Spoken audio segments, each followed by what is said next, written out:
I don't know. I've got so much bourbon. I wouldn't have to buy another bottle for the next, 10 years and still be okay. So, that's the hard thing is it's like, okay, I could just drink on what I have or try to chase these special releases.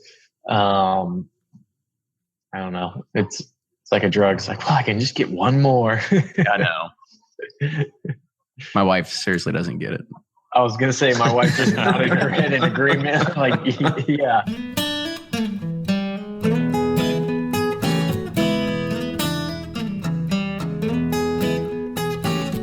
Hey everyone, this is the second Bourbon Community Roundtable with us and a few well-known bloggers.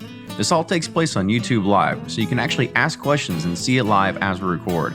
I'm sure this is going to turn into a monthly podcast because it's so fun to get lots of people involved. The video is available on our YouTube page right now, so go there and watch the additional 45 minutes that didn't actually go into today's recording. This is the last podcast for October, so that means you've got just a few more days to get in your Patreon sponsorships for our October giveaway. It will mark our 6th month, and we're going to be drawing for a bottle of Willett Family Estate 4-year bourbon, and there's also going to be some other giveaways, so if you want your chance, sponsor the show on Patreon. That's patreon.com/Bourbon Pursuit. Also, for all of our people that are sponsoring us so far, t-shirts. I'm working right now with a talented graphic artist, and we're finalizing the design, and we'll be shopping around for printing companies very soon. If you got a hookup in the custom printed apparel industry, send me an email, theduo, THEDUO, @bourbonpursuit.com. Happy Halloween, everyone, and we're going to see you all back here in November.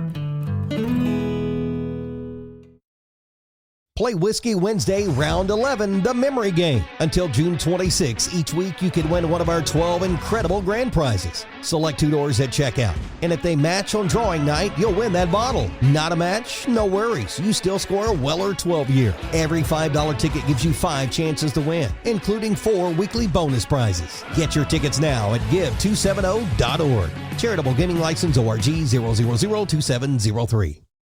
Do you ever pour yourself a bourbon, swirl it around, and then start struggling to come up with tasting notes? And perhaps you're also looking for a good Father's Day gift idea. Well, you can now solve both with a kit from Knows Your Bourbon. And unlike other nosing kits on the market, Knows Your Bourbon kits feature real ingredients for the most authentic aromas. You can smell real Tahitian vanilla bean instead of some synthetic aroma that's just made from chemicals. So head on over to knowsyourbourbon.com. and enter code BP10 for 10% off your order. Ed Bly and Rising Tide Spirits are back again with a new release of Old Stubborn Bourbon. And this release of Old Stubborn is a premium hand marriage of 10, 11, and 12-year cask strength, barely filtered pot still bourbon.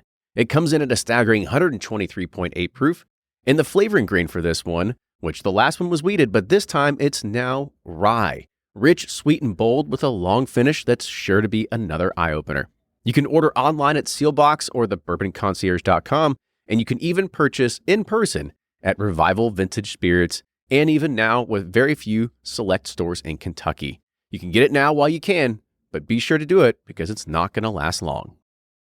From their bar to yours, Chad and Sarah of the popular YouTube channel It's Bourbon Night bring you their favorite at-home old-fashioned mix with the new Elemental Elixir's Golden Hour Syrup. It's a custom-made syrup with notes of bold black tea, warm spices, and orange zest. All you need is your favorite whiskey and ice. No bitters needed. One bottle makes 16 drinks, so that's only $1 a cocktail before you add your own whiskey.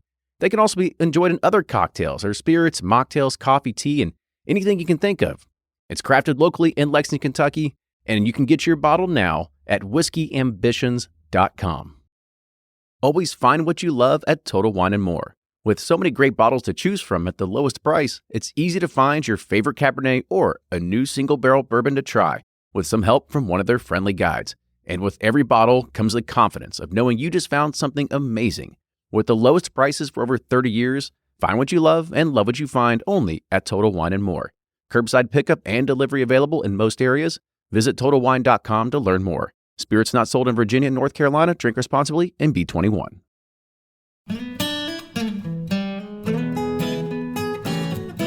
Welcome back to another episode of the Bourbon Pursuit Podcast. Kenny and Ryan here tonight for the second Bourbon Community Roundtable, where we have a good group of bloggers here. And Ryan wasn't able to make it last time, but he's with us tonight. So Ryan, welcome to another great Google Hangout session. Cheers, guys. Appreciate y'all coming. Nice. Sorry it took me so long. It's actually not that nice. I'm kind of disappointed in this Really? bottle. Is this the latest? Yeah, it is. Okay. And Let's Yeah, tell it's everybody one of that's not on here what you actually drinking first. it's William Heaven Hill, the 105 proof 15-year. It's about $270, and I wish I'd never bought it. Wow. Well, there you hear it. That's pretty blunt. So let's go ahead and introduce everybody. And I guess while you're doing this, also tell everybody what you're drinking on as well. So Blake, we'll start with you. Okay. I'm Blake from Bourboner.com. Run the blog and website over there. You may be following the Pappy and Antique Collection release maps that everyone hates right now. And I am drinking currently Rebel Yell 10-year. And then I was drinking Abraham Bauman, the Tariga and Merlot finished bourbon, which was a surprise find today. So. Is that another one of those rare and limited releases that coming from Bowen? Yeah. We were talking about it earlier. I had forgotten all about this one and saw it behind the shelf. And I'm like, hey, let me see that real quick. I'd forgotten they did it, but it's 11 years. Pretty good, actually. As far as wine finish goes, it's up there. I'm still a bigger fan of the Jefferson's Groth cask, but pretty good for a wine finish bourbon. Awesome. Cool. Brian, you're up. Yeah, this is Brian from Sippin' Corn. More focused on Twitter than Facebook or anything else. But I've got a bourbon tonight that a lot of people have been dogging, and I'm trying to work through my Elliott Select. I've got a lower proof bottle that I'm really enjoying, and I see everybody saying they've had 10 different private selections that are better than the $120 Elliott Select. And I'm not seeing it. I'm really enjoying it. But I am a fan of the OBSK and OESK, so that just might be the K coming through for me. But cheers. Awesome. And then Jonathan, right? Jordan. I was always going to mess it worries. up. One of those guys from Breaking Bourbon, right? Yeah, one of us three. Real nice. So my name is Jordan. I'm with the website breakingbourbon.com. So we do reviews, news, articles, and our big thing is our release calendar. So our up-to-date daily release calendar that we push out there all the time. And tonight I'm drinking Weller Special Reserve. So this has actually been my house decanter bourbon for 10 years. It's just cheap, delicious, and I don't feel bad about people coming over and drinking as much as they want without touching the good bottles. Well, good. We're going to touch on that one a little bit later because that's one of my grinds my gears sort of thing. So, but we'll kind of start this off because I put a kind of a agenda, if you will, today, and I put a few different questions out there, and I think it's some that are probably going to take up a good amount of time here. So the first one that I'm going to pose to you guys is, what is your biggest bourbon regret? Now, a lot of us, and also for anybody that's also on the YouTube Live watching this, use the chat window and also type in what your biggest bourbon regret was. I'll start with me first to kind of just set the stage here. So I think it was in 2014. I was at a local liquor store here, and I was starting, just really getting into high-end bourbons. And I've been around since 2013, but 2014 really starting to buy them. And I saw a bottle of Michter's 20 on the shelf. And I said, oh, yeah, I mean, I've read people about this. I've got to have it. So I roll up to the counter. I got this bottle of Michter's 20 in my hand. She scans it, and it's retail. It's retail cost, which was $50 back then. And I was just like, ooh, total heartbreak. And I grudgingly handed her my credit card as I was shaking my hand, and I purchased it. I walked out to the parking lot, sat there in my car with it, and I thought to myself, I said, there's no way. My wife, she will absolutely kill me. So I turned around and returned it in the store. I actually didn't know you can return liquor bottles. Exactly. So I returned it. And today it still haunts me because I would drop $500, no question at all, right now on a Michter's 20 if I saw it on the shelf. So I'll pose it to one of you all. So kind of tell your biggest bourbon regret story.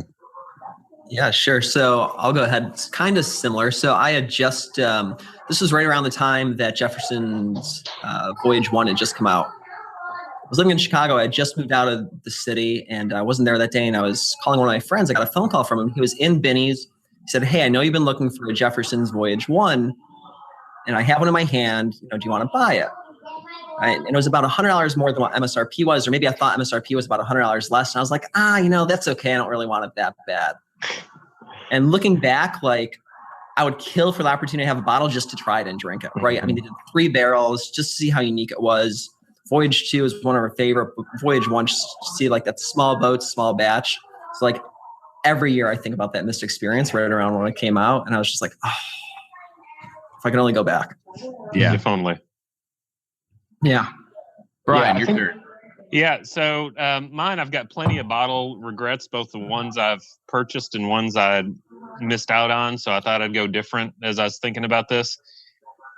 And for me, it's not ever meeting Booker No. And so he died early 2000s. I think it was like 2004, sort of before we knew how important these guys are.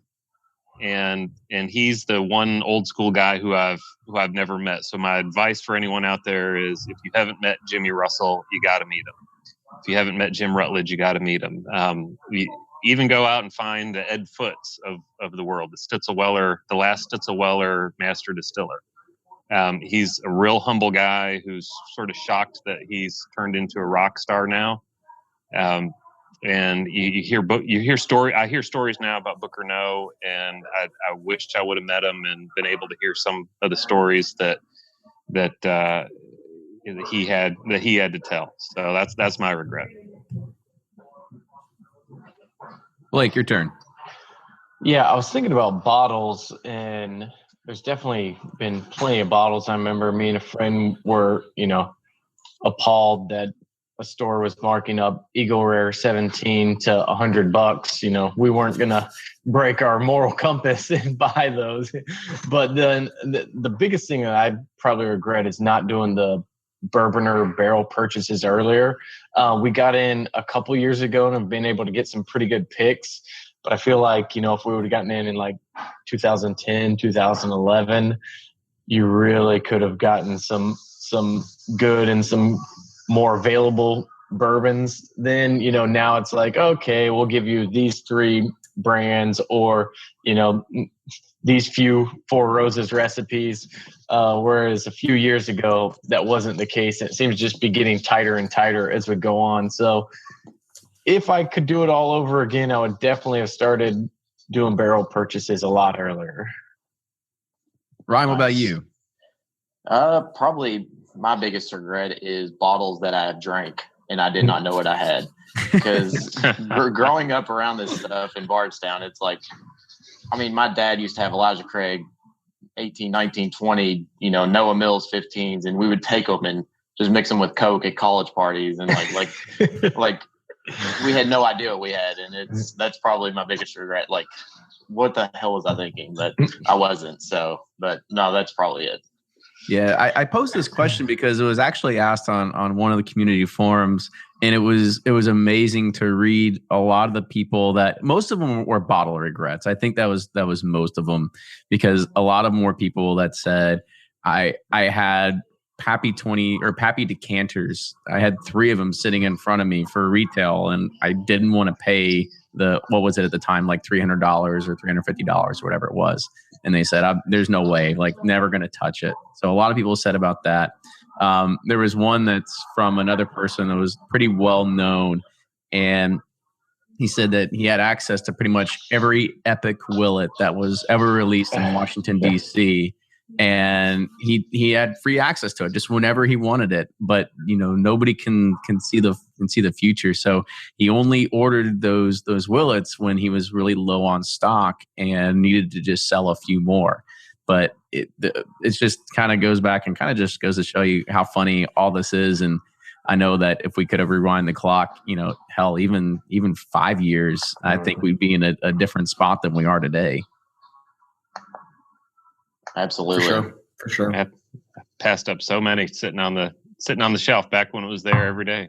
Which makes you think, like, today, are we going to be saying this about, Weller 12 in 2 or 3 years of like, oh, geez, what were we doing passing on?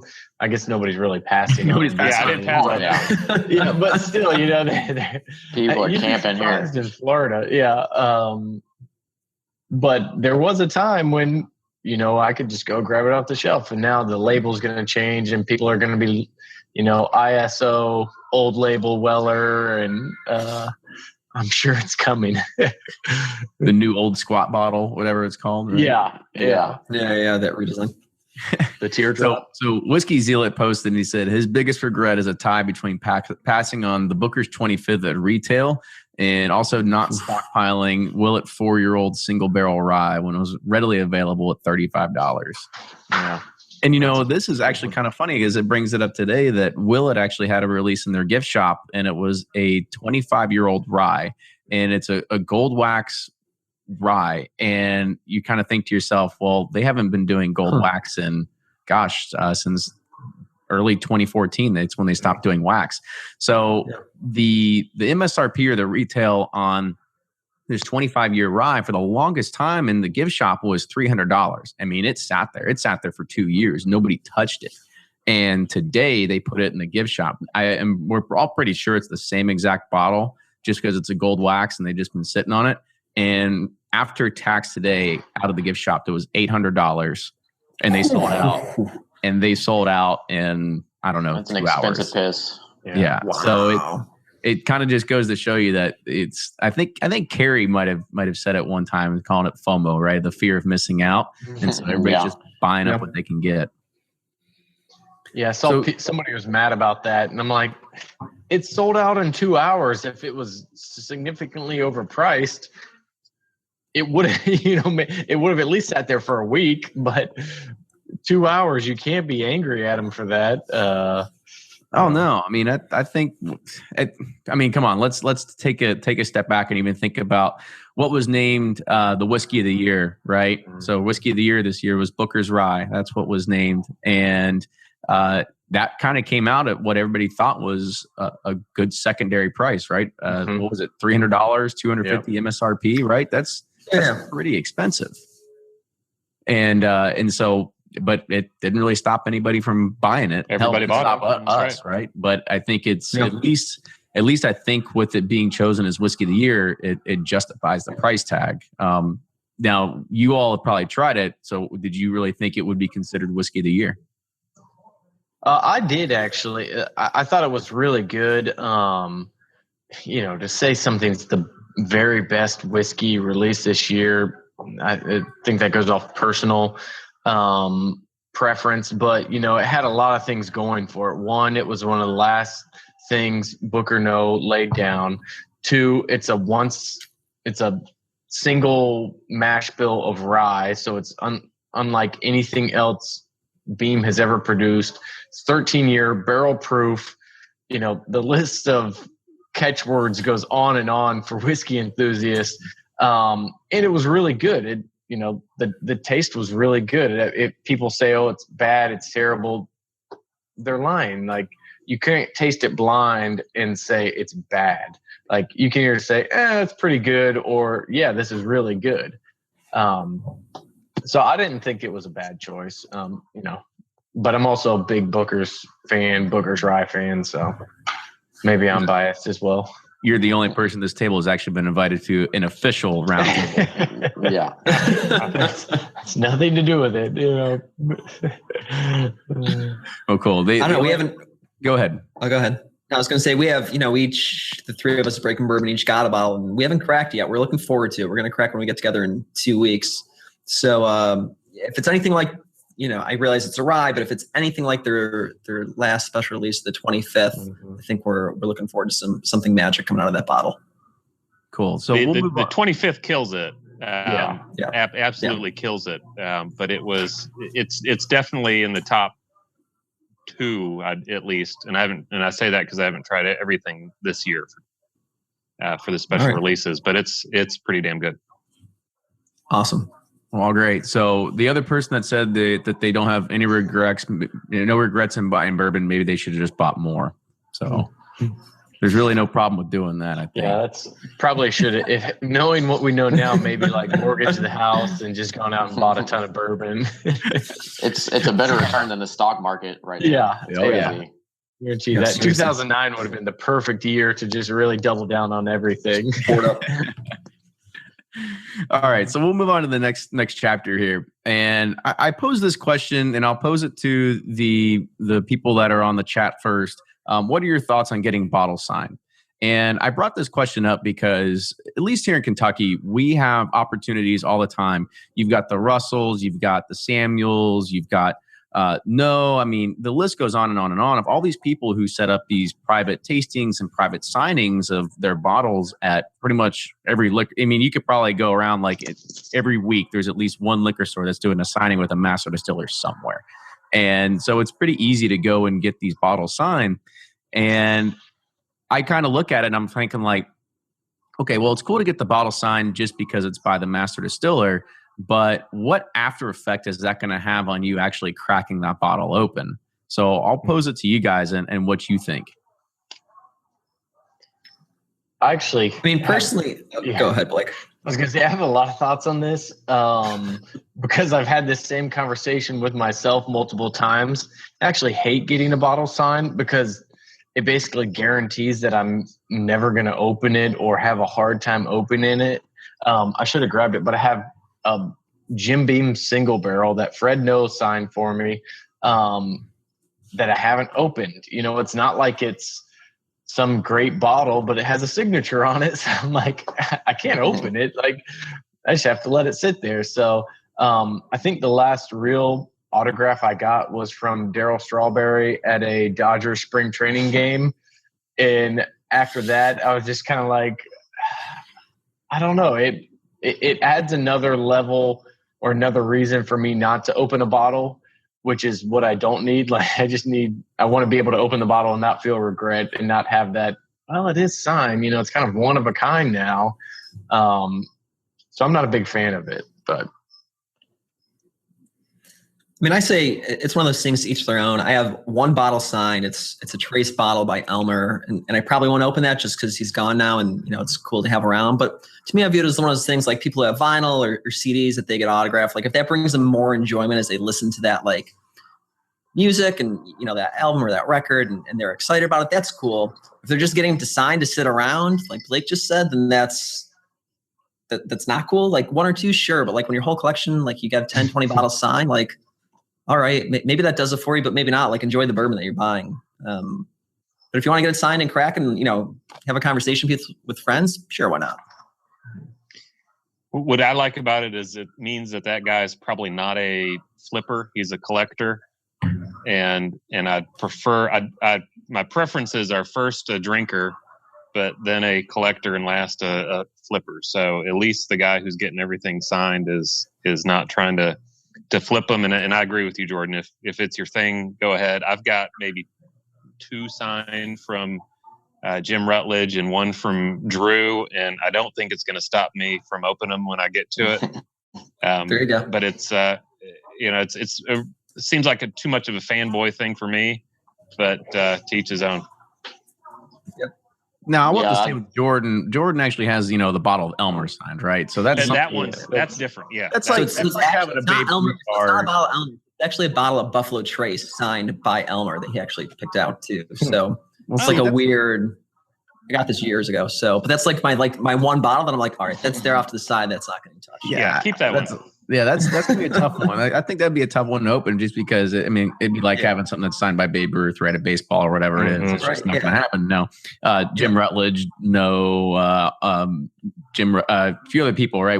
All these people, they'll be around to sign bottles for a few more years, right? So, but then again, for me myself, I've got few bottles of Pappy, and I know Julian is pretty good about signing some of that stuff, and he actually lives around here in this neighborhood where I live, and I could always take it over there and get it signed, but I'm like, I don't want to do that because then I'm guaranteed that I'm never going to open it. Yeah. So I pretty much go against everything that's at a bottle signing and stuff like that. Ryan, I interrupted you before what you're going to say, so go ahead. Oh, no, you're fine. I only have one bottle signed. It's a Parker's blend of mash bills by Parker. And that's my favorite all-time bourbon. I have 3 of them. And probably when it gets to the point when I need to drink it, I'll probably open it. But for now, I'm going to cherish it. It's pretty cool. I like Parker. He's a good guy. I've known him for my whole life. So I'm not sure what I'm going to do with it when it comes time to drink it. Yeah, there's definitely a difference between having an Elmer bottle or the Parker bottle where you got a personal story with that. But you go to Kroger sometimes and you see the pre-signed Chris Morris Woodford bottles, and you're like, why bother? Why bother? Yeah, that one I wouldn't really care. I'd open it up if it was already signed for me. That has nothing. I know I've seen even Trey Zoller's Jefferson's being pre-signed over at Liquor Barns as well. It's really just like the stock boy in the back of Kroger. Like, people would never know the difference. We're not going to have an idea. There's no certificate authenticity that's being told with it. And then so somebody else said that Whiskey Zealot said sign the standard bottlings, but never get a special one signed. Always drink the special ones. So that's a pretty decent idea. So I guess get your bottles of Buffalo Trace and Eagle Rare signed and kind of save the big dogs for something else. He also said that I had a bottle of Booker's signed by Fred No, and I've been upset with myself ever since because I can't bring myself to open it. Since then, it's just been only standard bottlings. And then Troy says, here's to the drinkers, which, of course, we all love to see that. Cheers. Cheers.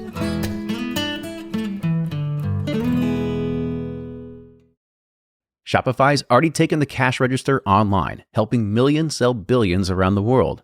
But did you know that Shopify can do the same thing at your retail store? Give your point of sale system a serious upgrade with Shopify. Shopify's point of sale is your command center for your retail store. From accepting payments to managing inventory, Shopify has everything you need to sell in person. And with Shopify, you get a powerhouse selling partner that effortlessly unites your in-person and online sales into one source of truth. Track every sale across your business in one place and know exactly what's in stock. Connect with customers in line and online. Shopify helps you drive store traffic with plug-and-play tools built for marketing campaigns, from TikTok to Instagram and beyond. And get hardware that fits your business. Take payments by smartphone. Transform your tablet into a point-of-sale system or use Shopify's point-of-sale Go mobile device for a battle-tested solution. Plus, Shopify's award-winning 24/7 help is there to support your success every step of the way. Do retail right with Shopify. Sign up for a $1 per month trial period at shopify.com/bourbon, all lowercase, and go to shopify.com/bourbon to take your retail business to the next level today. Shopify.com/bourbon.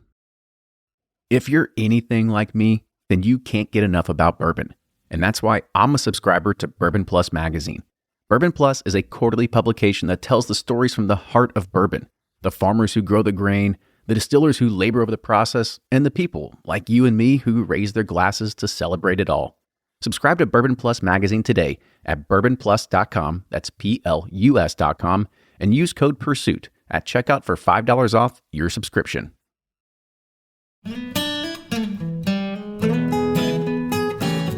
This next segment is something that was actually brought on by Blake because he posted it on his forum probably a few weeks ago, and I thought this would be a good question to kind of bring up and even get out to some of our listeners.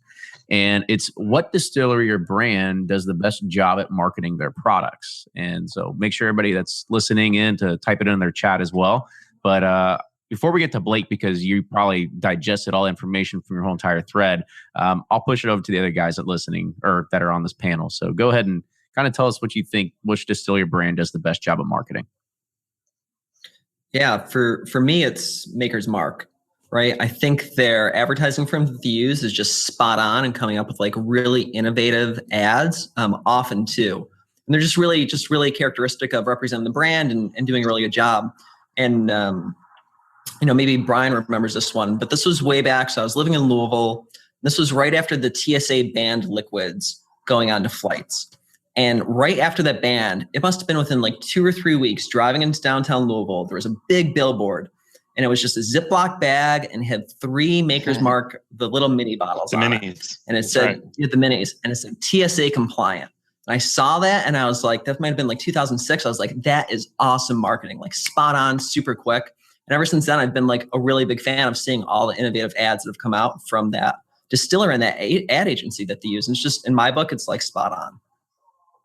I'd agree completely. And I've never been sad to see a billboard go down or get changed, but that intersection where you're talking about has been bullet and then other things since then. And I miss seeing a Makers billboard there, because they always had. They were always so good. Yeah, always had great ads. And so I agree with you. My pick is Makers.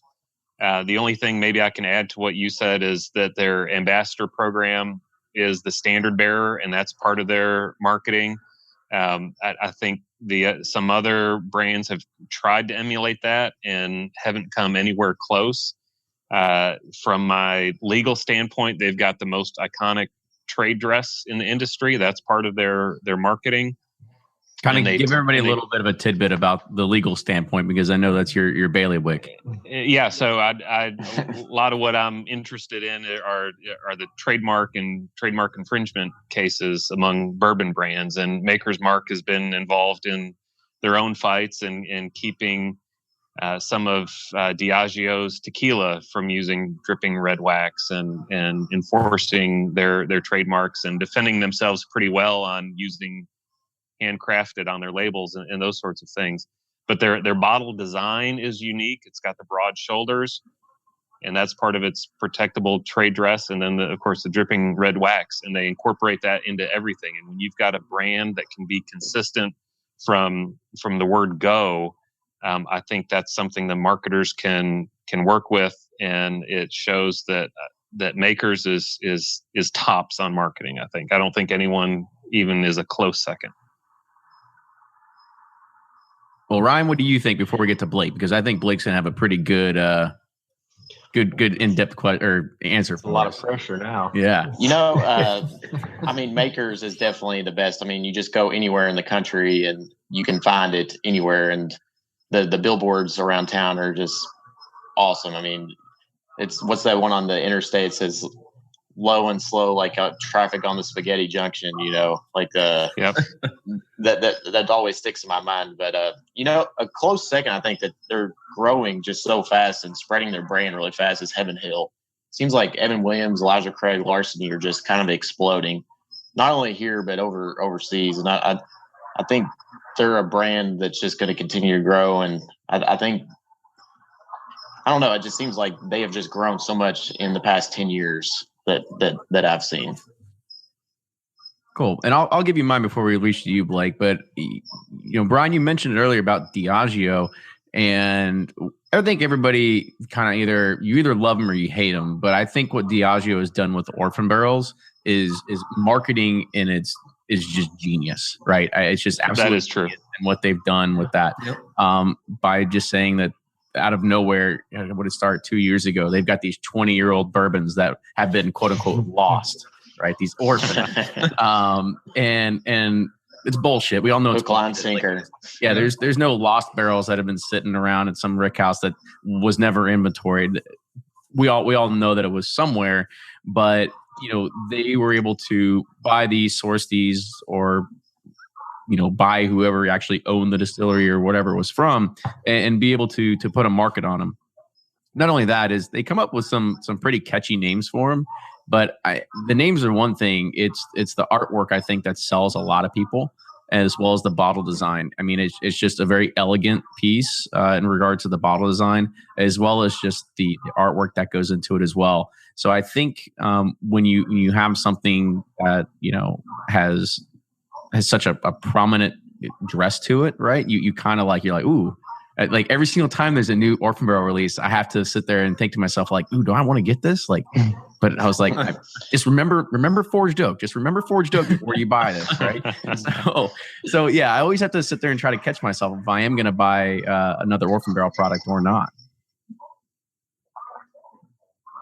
So Blake, I'll move it over to you. All right. Well, I wanted to have like a big dissenting opinion here, but I think Makers is the obvious choice for who's doing it best, just between their ambassador program.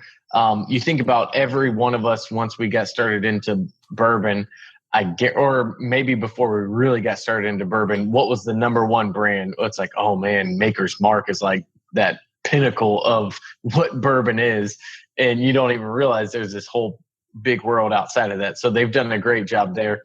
Orphan Barrel, that's another great one because they took barrels that were probably going to be blended in some cheap whiskey and turned it into $100 to $150 bottles. I also think Beam does a really good job. You look at Booker's and how they've changed the Booker's batches to have names and easily identifiable batch numbers. Now you have people say, "Oh, did you get the Bluegill batch? Did you get the, whatever Big Man or Annis's answer, whatever the batch is?" I think that was really smart. A lot of the other popular answers, which I don't necessarily agree with, are like Pappy. I think Pappy kind of was a monster of its own. I don't think that was, obviously they had a really good product. I'm sure the Van Winkles pushed it, did a really good job, but that just kind of was one of those, outliers that grew despite what they were doing. You can't buy that kind of attention basically.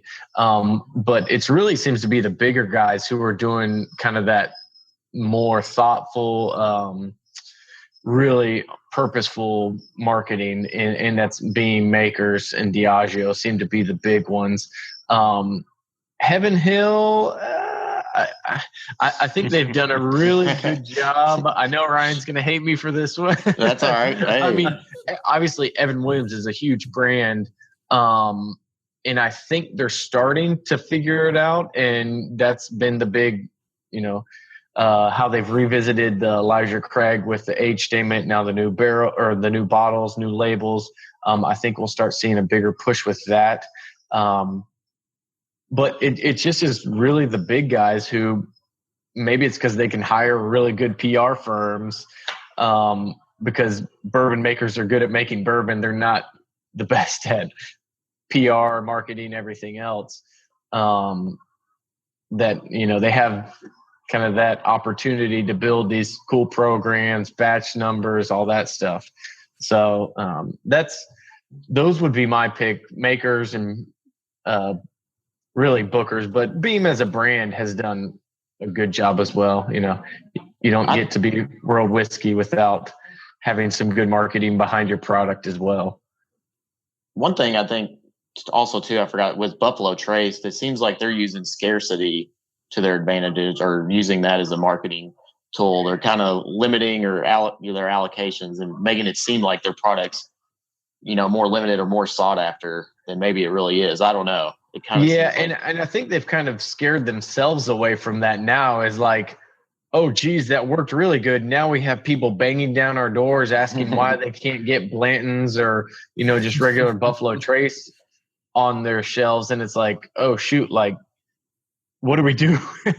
Yeah, they're like Buffalo Trace is limited one per person. It's like, yeah, which you think is crazy. Wow. And that's where, they're, aside from their other marketing, is like posting a meme of John Hamm from Mad Men, and that doesn't necessarily, that doesn't hit me as the target market. I guess I'm not speaking for the entire bourbon industry, but some of the stuff they do, I'm just like, I feel like they're just kind of maintaining at this point, whereas Makers, who has people put their names on barrels and sends out Christmas gifts and all that kind of stuff, that builds a lot of brand loyalty. I talked to a lot of guys who have been drinking Makers for 30 years. I'm only 31 years old, so there's nothing I have been doing consistently for 30 years.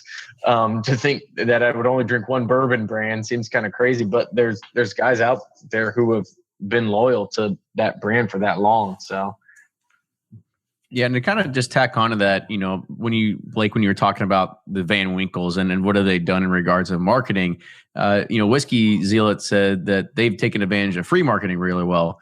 I kind of take your stance, and they've done a really good job of free marketing by not doing anything at all, right? Their marketing budget has got to be close to maybe like $200 a year. Like they don't have to do anything. Like they buy someone a drink at the bar once. Yeah, like they don't have to do anything, right? So they've gotten pretty easy at this point. Travis Roberts says that Four Roses does the best job in social media. Every person on this call right now is on Twitter and has probably interacted with the Four Roses handle at some point. Not only that, is they are also really good. And as you said, Blake, about the Buffalo Trace kind of like Facebook ads that they put out there, it's kind of almost like too cheesy, right? Mm-hmm. But I think what Four Roses does is a lot classier in regards of what they're pushing out. Yeah. Four Roses probably deserves a mention there because they're really good about, I mean, you think of who's transparent and gives information that everyone on this call and most whiskey nerds want. Four Roses, they're going to tell you exactly what's in the mash bill, how the different yeasts line up. They always give years, that kind of stuff. Super transparent. Which is, I mean, the best all around. It's important. I reviewed the 1792 high rye, and it's like, well, how high is high? Well, I don't know. It's higher than the normal. Well, what's the normal? I don't know. We don't give that out either. Okay, so it's somewhere between 0 and 50 or 49, I guess. Whereas Four Roses, it's like, no, this is the 35% or this is the 20%. And so I think that is good. I don't know if I necessarily throw that in marketing, but brand loyalty. I mean, I think everyone here has probably more than one Four Roses private barrel sitting in their home bar right now, and it's because it's a good product and like what they do. So, and I think we totally forgot to bring this part up about this whole thing. Travis Roberts even brought up the whole idea of celebrity spokespeople that are now starting to take over. Right? You had Mila Kunis that's doing stuff for Beam. And who is it that's doing it for Wild Turkey? McConaughey. Matthew right? McConaughey. Don't forget Matthew. All right. Got some regular IMDb zealots over here, right? So, what do you guys think about the celebrity spokesperson point of view that's starting to come into all this now? Is it officially jumped the shark? Is that what we're going with? No, you probably definitely jump the shark when you have Matthew McConaughey doing Wild Turkey, right? But at the same time, I've talked to friends who aren't normally bourbon drinkers, right? They're like, oh, I saw, Mila doing Jim Beam. So next time we're at the bar, like they get a Beam cocktail or, probably not bourbon, works, but like a cocktail or something like that. It works. And you know what? That's great. The more people drinking bourbon, the better in my book, right? Like, even though that means more people like fighting for bottles and stuff, if more people drink it, that's just great because that just means it's going to keep growing and we're just not going to get stuck with like a bourbon bust that leads us to like 5 or 6 selections of crap and a few special releases. So it's good. If I can drink Wild Turkey and have a life like Matthew McConaughey, I'm going to do it. I'm all for the celebrity endorsements and whatever. And hang out with Mila Kunis, all for that too. I actually really liked what he has done so far. Because, I was kind of expecting him to come in and it'd be like this, he's going to be sitting there lifting a barrel up by himself and putting it do a push up off of it. So he can now lift a 600-pound barrel and nobody realizes how heavy those things are apparently. But I think what he's, at least in McConaughey and, I'm allowed to call him McConaughey apparently. So, Yard boys. Yeah. Homeboys. No, I think what he's done so far with Wild Turkey has been really interesting. I think it's kind of brought in a broader audience, but it's still stuff that I watch as kind of a bourbon geek, and don't think, wow, this is really cheesy. So, I don't know Wild Turkey probably deserves a little bit of recognition, but most of that I feel like I'm just a big fan of Jimmy and Eddie Russell. So I think bringing in, as long as it's done in a, where the person at least knows about whiskey and can relate, there's actually some substance there. I think it's a good thing. Now, if tomorrow, I don't know, like trying to think You of see Rihanna or something. Yeah, Rihanna or like Justin Bieber shows up. Or I guess Drake has his own whiskey. Justin Bieber jumps on Buffalo Trace and Lady Gaga. Never buy it again. I'm going to say, okay, maybe that's song. the best market fit, but yeah. So we were actually talking about this. I brought it up before the recording starts. So anybody that doesn't know is that Heaven Hill also is kind of in the celebrity game as well. And they actually sponsor an MMA fighter. And so they have, of course, everybody that doesn't Phil, know Mr. Wonderful Davis. Yes. That's so him. Phil, Mr. Wonderful Davis is actually sponsored by Blackheart Spice Premium Rum, which is, of course, within the Heaven Hill portfolio. So don't automatically count them out just yet. I'm actually running in a 5K next week. So if Heaven Hill wants to sponsor me as a 30 to 35-year-old age competitor, tell them to feel free to jump on board. You know their email. Make it happen. Yeah, no, they don't respect my address. Just let Larry know. He'll sign you up. Yeah. So we're reaching towards the top, but I want to kind of bring up one more question here, and this is going to go back to you all, and it's one of the things that I kind of have a pet peeve about, and I'll kind of put this out there for the people that are in the chat as well. And what are your thoughts on just a regular special Weller Reserve? Or regular Weller Special Reserve. And I'll kind of start off because it's one of my kind of like big staking points. Maybe not just because it's decent, like it's okay bourbon. It's decent, it's okay bourbon. But when that's like the bottom thing that I'll take after anybody's house, right? Like I'll drink regular 4 as a small batch over it. I'll drink pretty much a lot of. I'll just drink regular Heaven Hill 6-year-old over it. I'm not a big fan of it. And I think the one thing that makes me the most pissed off is that when I see people that are in the forums and they're like, oh, scored this today, or found at retail, or they're taking pictures at Kroger and it's like on sale for $17 when it's like only $23. And it's like, who gives a shit? It's Weller Special Reserve, people. So I'll kind of, what do you guys think? Like, why do people go crazy over it? I mean, I'm drinking it right now. So but I've loved it for, I've loved it for 10, 12 years. It's cheap. If you like wheated bourbons, it's a great bourbon. And for me, it's the one I have a decanter. I don't mind leaving it out in the decanter. If people want to come over and mix drinks with it, that's cool. And I think it was probably one of the first bourbons that I liked that was cheaper years back. So I stuck with it. And now it's still one of the bourbons that I recommend people are just getting in it. Like, oh, you try a wheat, here, spend a low amount of money, see if you like it. First having to spend a few more bucks and get a different bottle. And for those that do, then that's great. I'll just hook them into bourbon. But that's just my opinion. A lot of people love it. A lot of people hate it. I don't know. So it's better than Rebel Yell, and that's about all I can say for it. I mean, it's I haven't bought it since it was $16, probably whenever that was, 2-3 years ago. Never had a backup to it. It's fine. It's serviceable. But Kenny, I agree with you. When you start seeing the crotch shot pictures in someone's car because they just found it, you just got to shake your head and tell people there's better things out there. But Jordan, for an everyday drinker, it's just a nostalgic thing, right? Part of it's nostalgia, but it's totally serviceable. I mean, it's fine. It's cheap. And it's cheap. I'll get Four Roses Yellow Label every day before I get the Weller Special Reserve. Sure. But to the point of, why do people hunt it or take pictures of it? That part I don't get. I get why you have it in a decanter. I get why you have it in your bar. That's great. But I'm done with seeing pictures of it on Twitter. Honestly, the new bottle's just going to make it worse too. Yeah, and I think we can put a lot of this blame on Blake because he's the one who made the Happy famous, right? So he kind of made that famous. Now he's admitted that it wasn't his recipe. He kind of took it from somebody else, but he's made it famous. And so now when everybody sees Weller 12, Weller 107, and they think, "Oh, Weller Special Reserve," it's got to be the next. Must be the same thing. Something, right? Yeah. I think it's like the ultimate trickle down effect of bourbon. It's like, well, you didn't get Pappy 15. Well, did you get the 10 or 12? No. Okay. Did you get Weller 12? No.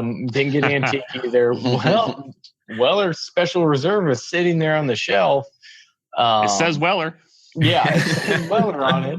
It's like the 10th step cousin of Pappy. I still have a half gallon of when it was the 7-year age statement that I'm holding on to, just because I do like it.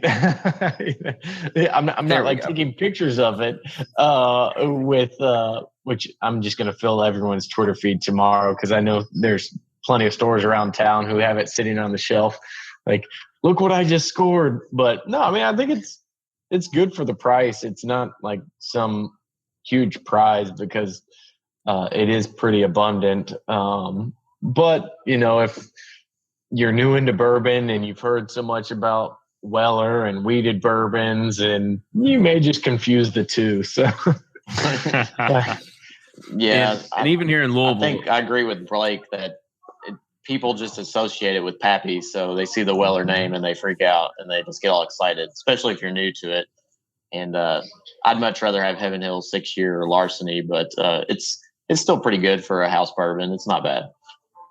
Yeah, and I think to kind of just add on to the things that piss you off even more is that it's actually, if you go to pretty much any liquor store here in Louisville, you'll see that Weller Special Reserve has a sign on it that says 1 bottle per person only. And so that just gives you a tall tale sign that, you know, don't come here to Louisville thinking you're going to get good bourbon, because it's gone. It's gone. Yes. Absolutely gone. It's all in Brian's basement. So with that, Don't tell anybody. No, it's in Kenny's. I've been there. Trust me, it's there. So with that, we're going to go ahead and wrap it up, because we've of course, as usual, we always go over our time limit here. But again, gentlemen, I want to say thank you for joining us on.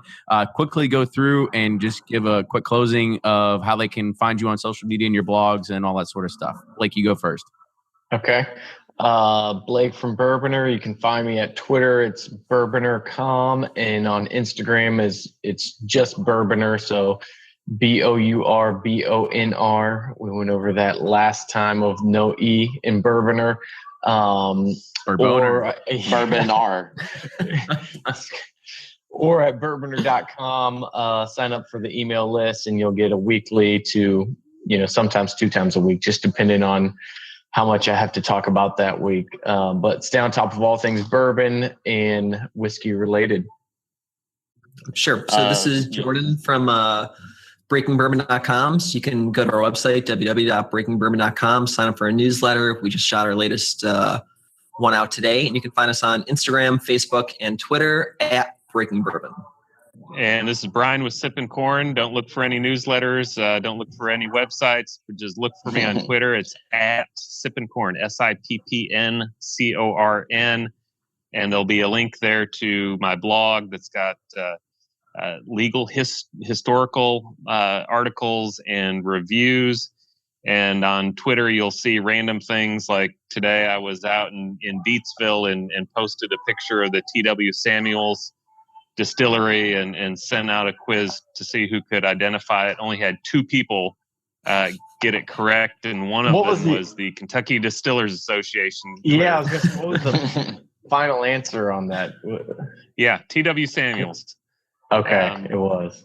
Yep, so it's right there. It's about 4 miles. I was in Cox's Creek earlier this morning, and then it's literally like 3-4 miles away on Deatsville Road. It's one of those great abandoned distilleries. Now there's still warehouses there. There's like 10 or 11 of them that Heaven Hill uses, and Maker's Mark uses 2 of them. But the distillery itself is in ruins, and it still looks majestic. It's great. You can't find me anywhere, but Kenny, especially not you can just follow live Kenny. Podcast feeds. That's right. Just follow Kenny and what he does at bourbonpursuit.com, Instagram, and all that stuff. Cool. And so do your spiel, Kenny. Yeah, so we'll close it out. Just 22 Catch 22 says Antique is readily available here in Austin. So if you're looking for Weller 107, head to Austin. But with that, thank you everybody for joining in. Make sure you follow Bourbon Pursuit on Twitter, Instagram, and Facebook at Bourbon Pursuit. Also, please, if you like what you hear, support the show. Patreon.com/Bourbon Pursuit. That's PATREON.com.